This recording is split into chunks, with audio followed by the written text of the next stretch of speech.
I'd like to share with you some of what has been discovered regarding the Gospels so that we can understand how to approach the Gospels and how to understand why the Gospels retain both sayings of Jesus which would indicate his limitations and also sayings which would indicate that he is somehow divine.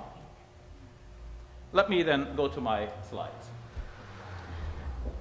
As the Gospels now appear in the Bible, this is the order, starting from your left to right, Matthew first, Mark, Luke, and then John. However, scholars generally today believe that Mark was the first of the four Gospels to be written. And hence, this would be roughly the order: Mark first, Matthew and Luke somewhere in between, and finally John. One of the scholars who has contributed to this conclusion, or rather has accepted the conclusion, and is undoubtedly a conservative scholar. Let me check with James. Is Richard Balcom a conservative scholar? Somewhere there. Is F.F. Bruce a conservative scholar? Oh, by the way, since he is a conservative scholar, I'd like to present to you New Testament history by F.F. Bruce. Thank you very much. You're welcome. One of my textbooks. Now, both Richard Balcom and F.F. Bruce hold to the idea that Mark was first and John last. Now, this is a very important conclusion, and we'll see where it heads. The dating I've given here for Mark's Gospel is 65 to 75, and that corresponds to the specific dating that has been given by Richard Balcom. Well, I said specific, but obviously it is a range because there is a certain amount of subjectivity involved in trying to determine the precise dates. According to F.F. Bruce, a few years earlier than this, because he said the middle of the middle 60s, and so it could be somewhere in close to that, but not to the 75 number. John's Gospel in the last decade of the first century, so anywhere from 90 to 100, and this seems to be what F.F. Bruce says repeatedly, that John wrote towards the close of the first century. Now, what else do these scholars tell us? So Matthew and Luke are somewhere in between, but it is important to notice also that the scholars believe that Mark was a source used by Matthew and Luke in the composition of their own Gospels. Now, that's natural. If somebody has written a Gospel, you're going to write another one. Why start from scratch? You use the existing document, and you write it according to the way you know the facts to be, or to bring out the message you would like to bring out. So Matthew and Luke did this. But, as noted by F.F. Bruce, Matthew and Luke sometimes made improvements to Mark's Gospel. Now, he didn't spell out what all of the improvements are, but the improvements are, I believe, very important, and we should take cognizance of what they are. For example, there are improvements which show that in Mark's Gospel, somebody addressed Jesus as Rabbi, such as in Mark chapter 9, verse 5, but then in Matthew's Gospel, in the same incident, you can compare them side by side. You go from Mark to Matthew, the same incident, the person referred to Jesus as Lord. So in Mark 9:5, Peter said to Jesus, "Rabbi, it is good for us to be here." In Matthew 17:4, Peter said to Jesus, "Lord, it is good for us to be here." So in the one gospel, he's called Rabbi, the earlier one. In the later gospel, he's called Lord. So there is a significant improvement here from a Christian point of view. Second, there are improvements in which we find in the later gospel that Jesus describes himself as Lord. For example, in Mark chapter 13, verse 35, "Therefore, keep awake, for you do not know when the master of the house will come." Compare that with Matthew chapter 24, verse 42. "Keep awake, therefore, for you do not know on what day your Lord is coming."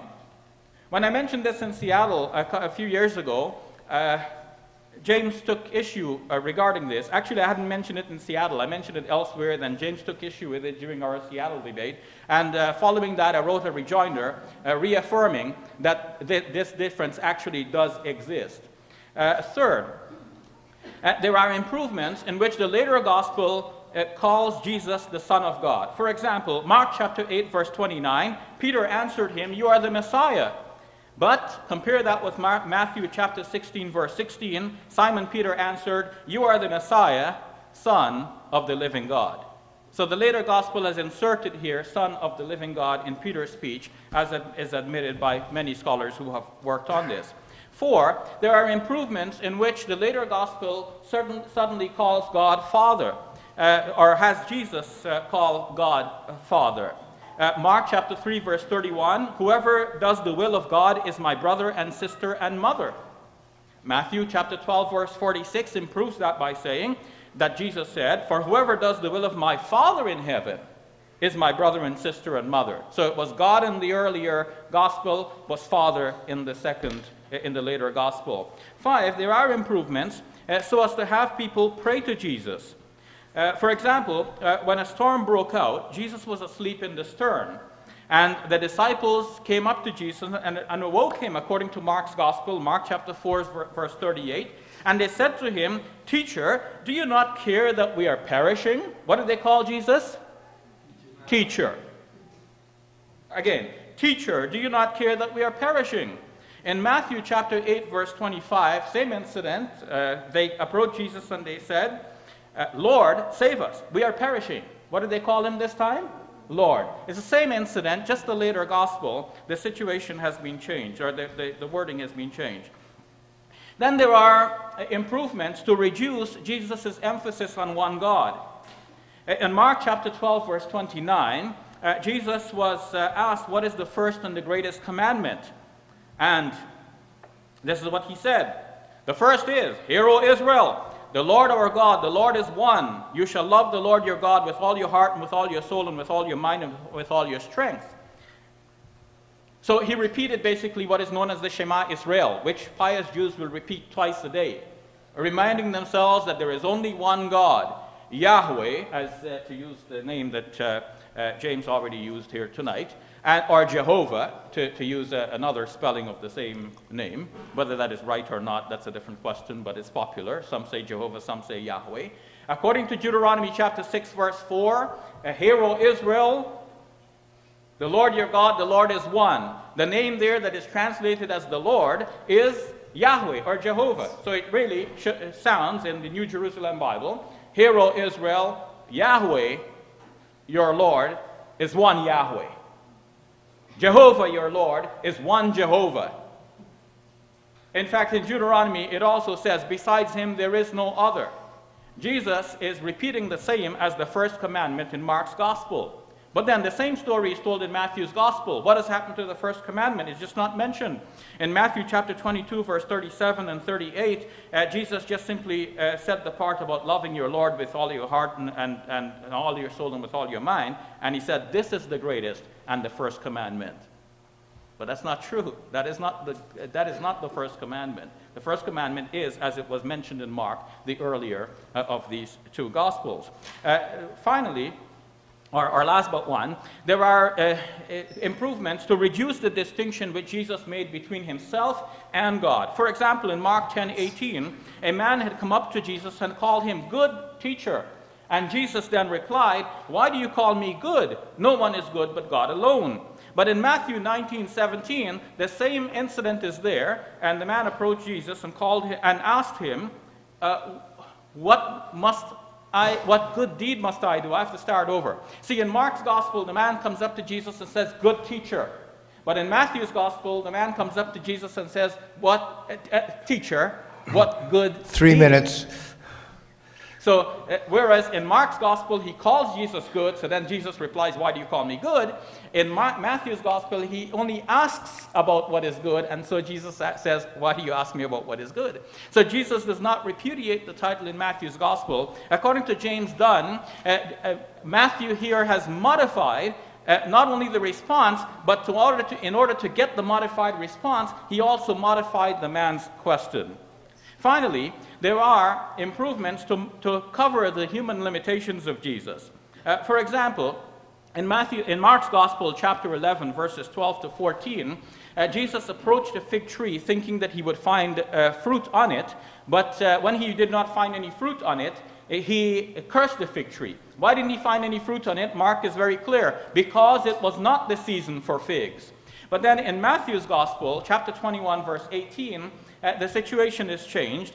Jesus is hungry. He sees the fig tree. He went to it. He found nothing to it but leaves. And he said to it, "May no fruit ever come from you again." The difference is that Matthew here has removed the mention that it was not the season for figs. This allows Christians to meditate on Matthew's statement and make that into a parable about good and bad and what happens to those who do not fulfill their functions. They get destroyed, just like this fig tree, because they do not do what they're supposed to do.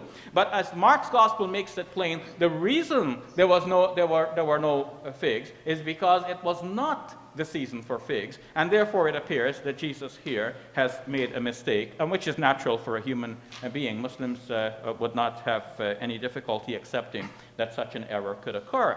Finally, in the minute that I have remaining, when we go to John's Gospel, we see that in John's Gospel, the situation has improved even further.